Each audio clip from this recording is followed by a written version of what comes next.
के पतैया पर गौरा जी के सैया के ना न्योता भेजत रहली बेला के पतैया पर गौरा जी के सैया के ना न्योता भेजत रहली बेला के पतैया पर गौरा जी के सैया के ना।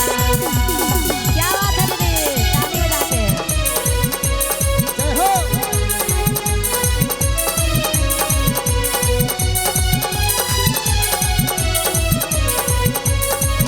क्या बात है दीदी, जरा ताली।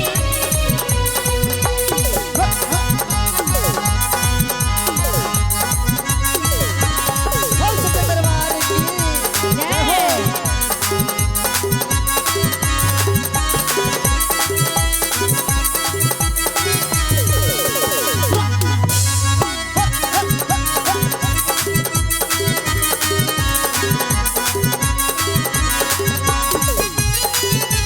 क्या बात है दीदी, शांति नहीं बैठना है।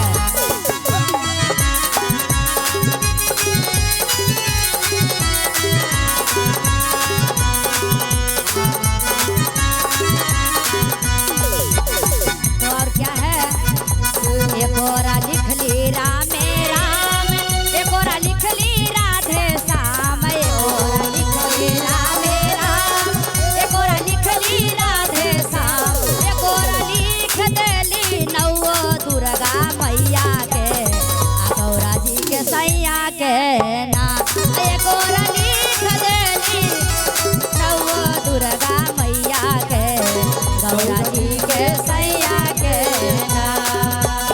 क्या बात है दीदी,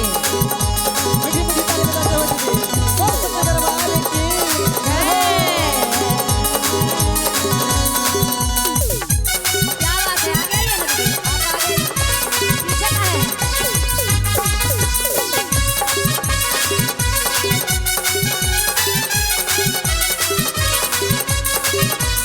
क्या बात है दीदी, आप बहुत